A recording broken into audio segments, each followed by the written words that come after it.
معروف لکھاری اور تجزیہ کار بلال غوری نے سابق D G I S I lieutenant general retired Faiz Hameed کو عمر قید کی سزا کو ایک خونی درندے کے منطقی انجام سے تشبیہ دیتے ہوئے کہا ہے کہ جب بھیڑیوں کے غول میں شامل کوئی طاقتور درندہ نشان عبرت بن جائے تو جنگل کی معصوم بھیڑیں سکون کا سانس لیتی ہیں۔ ان کے مطابق فوج نے اپنی پالیسی میں نمایاں تبدیلی کرتے ہوئے پہلی بار ایک سابق آئی ایس آئی چیف کا کورٹ مارشل کرتے ہوئے سخت ترین سزا دے ڈالی ہے تاکہ آئندہ کوئی جرنیل بھیڑیا بننے کی جرت نہ کرے۔ روزنامہ جنگ کے لیے اپنے سیاسی تجزیے میں بلال غوری لکھتے ہیں کہ پاکستان کی تاریخ میں طاقتور ترین جرنیلوں کی فہرست مرتب کرنا آسان نہیں۔ جنرل اختر عبد الرحمان کو افغان جنگ کا فاتح قرار دیا جاتا ہے، تاہم ان کے جانشین لیفٹیننٹ جنرل حمید گل نے بطور D G I S I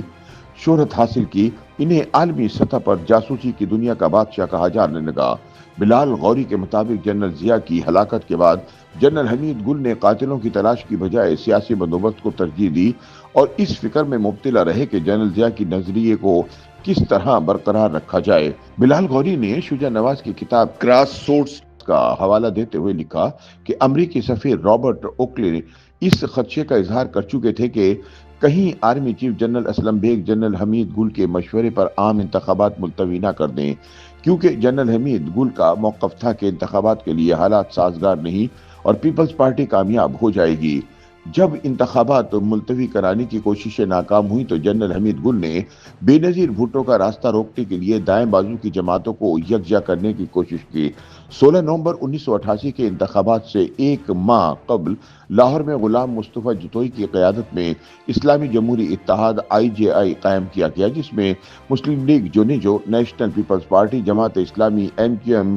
J U I, Nizam Mustafa group, مرکزی جمعیت اہل حدیث، لکھوی گروپ سمیت کئی جماعتیں شامل ہوئیں، جبکہ جے یو آئی، فضل الرحمان، جے یو پی، اے این پی اور پختونخوا ملی عوامی پارٹی نے اس اتحاد میں شامل ہونے سے انکار کیا۔ بلال غوری کے مطابق سینئر صحافی اظہر سہیل نے اپنی کتاب ایجنسیوں کی حکومت میں لکھا ہے کہ پیپلز پارٹی کو قومی اور صوبائی اسمبلیوں میں مجموعی طور پر 70 نشستیں دینے کا فیصلہ کیا گیا تھا، تاہم تمام تر کوششوں کے باوجود پیپلز پارٹی قومی اسمبلی کی 207 میں سے 93 نشستیں حاصل کرنے میں کامیاب رہی۔ آئی جے آئی کو 55 جبکہ ایم کیو ایم کو کراچی اور حیدرآباد سے 13 نشستیں ملی۔ غلام مصطفیٰ جتوئی اور محمد خان جنیجو کی شکست کے بعد میاں نواز شریف پنجاب کے وزیر اعلیٰ بنے، جبکہ بے نظیر بھٹو ملک کی پہلی خاتون وزیر اعظم منتخب ہوئیں۔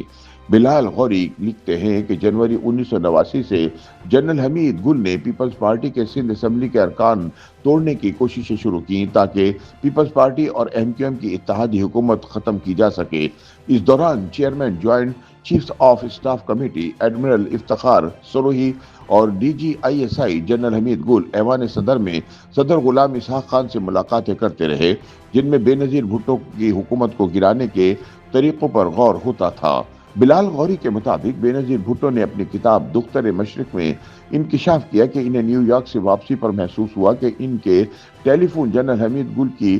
براہ راست نگرانی میں ہے۔ ایک موقع پر سیکرٹری دفاع سے بات کے فوراً بعد جنرل حمید گل نے انہیں طلب کر کے بتایا کہ وزیر اعظم میٹنگ کی تفصیلات جاننا چاہتی ہیں۔ شجاع نواز کے مطابق جنرل حمید گل پر یہ الزام بھی عائد کیا گیا کہ سعودی عرب سے عورت کی حکمرانی کے خلاف فتویٰ دلوانے میں ان کا کردار تھا۔ بے نظیر بھٹو کو یہ رپورٹس بھی ملی کہ ان کی حکومت گرانے اور حتیٰ کہ انہیں قتل کرنے کی سازشیں بھی زیر غور تھیں، تاہم ان دعووں کی تصدیق نہ ہو سکی۔ بلال غوری لکھتے ہیں کہ جنرل حمید گل نے کئی مواقع پر آئی جے آئی کی تشکیل کی ذمہ داری قبول کی اور یہاں تک کہا کہ اگر کوئی ہمت رکھتا ہے تو ان کا کورٹ مارشل کر کے دکھائے۔ بعد ازاں 1990 میں لیفٹیننٹ جنرل اسد درانی کی جانب سے سیاست دانوں میں رقوم تقسیم کرنے کا معاملہ سامنے آیا۔ اصغر خان کیس میں سپریم کورٹ کا فیصلہ بھی آیا مگر عملی کارروائی نہ ہو سکی۔ بلال غوری کے مطابق بعد کے ادوار میں آنے والے آئی ایس آئی کے ڈی جی کی فہرست طویل ہے مگر لیفٹیننٹ جنرل ظہیر الاسلام اور لیفٹیننٹ جنرل شجاع پاشا کے ادوار